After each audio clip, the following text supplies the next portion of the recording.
Hey, what's up, guys? Welcome to the channel. UFC 267 is on October 30th in Abu Dhabi, and it is an amazing fight card. And on top of that, we have something so special for UFC 267 that it has not been done since 2011. I'm going to talk about that in a minute. Some of you guys may already know because I talked about it in other videos, but if not, I'm going to discuss it in a minute. But first off, the fight card is absolutely stacked. The main event, Błachowicz versus Glover Teixeira, a fight I'm so looking forward to. It makes perfect sense in the light heavyweight division. Glover Teixeira has earned this title shot. And Błachowicz, what a career resurgence that guy has had. I mean, people have counted him out time and time again. In his last fight against Israel Adesanya, the majority of people were picking against him. Not me, but the majority of people were picking against him.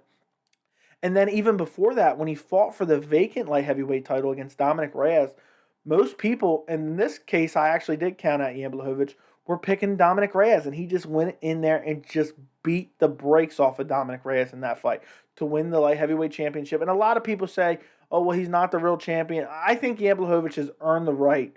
John Jones is gone. He's not fought in over, well over a year at this point in time, going on 2 years now. Błachowicz is the rightful champion, and I'm just sick and tired of seeing people count him out. People counted him out in the Luke Rockhold fight, forever ago. It was like already known before the fight Rockhold was going to win and go to challenge John Jones, but obviously that didn't happen either. And I just can't wait to see him fight Glover Teixeira. And Glover Teixeira's style makes for a very interesting fight. He's really relied on his wrestling and top game in his last few fights. And he's a guy that fought John Jones for the light heavyweight belt back in 2014. And now it's 7 years later, he's going to make another title run. That's absolutely insane. If he can pull it off, I mean, I don't know. But this is going to probably be his last shot at the title. I think he's 42 or 43 years old at this point in time. But what a crazy, series of events to 7 years later to be fighting for the belt. And he came into the UFC, and he was not young even at that point. So this is probably going to be his last title shot, I would assume, most likely. And honestly, this is going to be one of the last few fights for both guys. Błachowicz is getting up there. I don't know how much longer he has in the MMA game, but this should be an amazing fight, and I can't wait for it. So the card order is not 100% in order yet, but the co-main event is definitely Aljamain Sterling defending his bantamweight title against Petr Yan in a fight that I think a lot of people are dying to see, considering the first fight earlier this year. Aljamain Sterling wins via illegal knee. Petr Yan on his way to win the fight, possibly by stoppage. It looked like he was going to stop him pretty soon. The first round or two were very, very competitive, but Petr Yan just started to take over and really dominate Aljamain Sterling. Then he accidentally illegally kneed him, whatever you want to call it. Either way, Petr Yan knows the rules. He shouldn't have done it. He gets DQ'd after Aljamain Sterling puts on a performance of a lifetime. He hears the doctor or hears the ref tell the doctor that was an illegal knee, and I told him he was grounded. So if it can't continue, then it's a DQ. And as soon as Sterling heard that, he flopped backwards. But regardless, Yan should not have thrown that knee. So it sucks.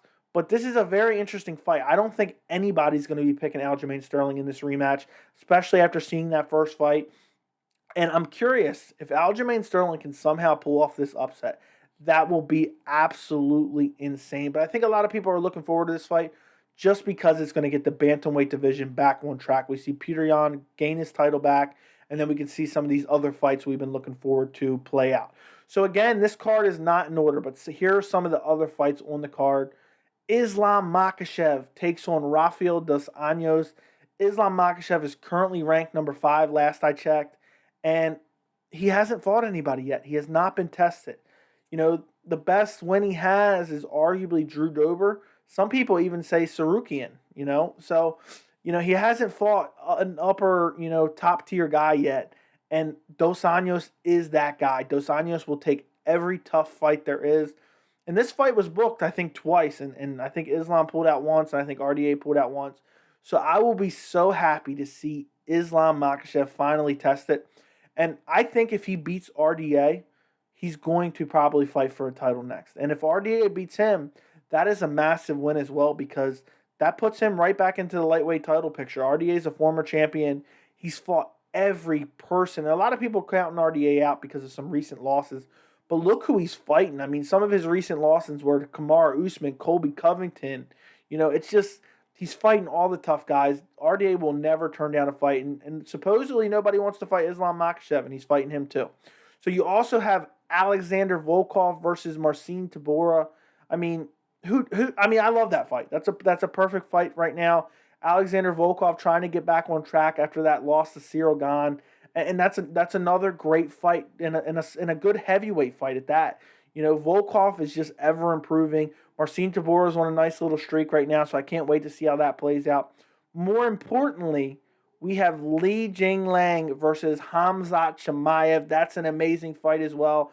Khamzat Chimaev not taking that massive step up against Leon Edwards, which was originally anticipated last year and early this year, but still, Jingliang is a good step up in competition, a decent step up, and a manageable fight for him, especially coming back after pulling out of 3 straight fights with all his issues with the illness and whatnot. So I'm really looking forward to this fight, and if Khamzat Chimaev wins this fight, I think we really start to see him fight some legit competitors at welterweight. Also on the card, we have Walt Harris versus Tuivasa. This isn't the greatest fight, but this is a decent fight. Tuivasa just had that great win over Greg Hardy. Walt Harris is kind of, he may be cut pretty soon. I don't know if he continues to lose, but either way, this should be a fun heavyweight fight. But just the card, just top to bottom, just has so many great fights.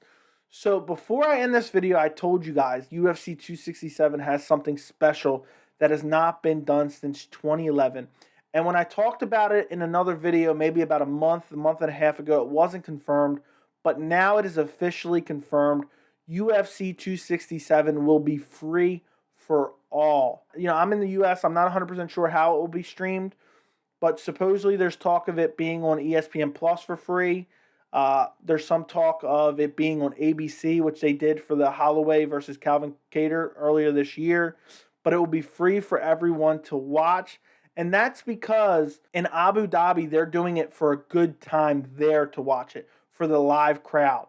Sometimes when the UFC does these events overseas, they'll give the live crowd a terrible time just so they can have it at a good time in the United States where they sell the majority of their pay-per-views. Well, this event is going to go down in Abu Dhabi at a very good time for the live crowd and not so great of a time for people in the United States. So this card most likely will start the prelims will start at 10 or 11 a.m. and the main card should start about 2 p.m. That's Eastern time. So that's been, kind of the same for the Khabib versus Gaethje and the Khabib versus Poirier cards. But this card's going to be free for everyone. I'm so excited for that. That's just going to be awesome. I mean, who doesn't love that? I know some people are going to say, well, it's free no matter what. But this is the first UFC numbered card, 267. The following week will be UFC 268. But this will be the first UFC number card that will be free to everyone since back at UFC 138, which was Chris Lieben versus Mark Munoz. So do me a favor, guys. Don't forget to like the video. Thank you so much for watching, and I'll see you in the next video.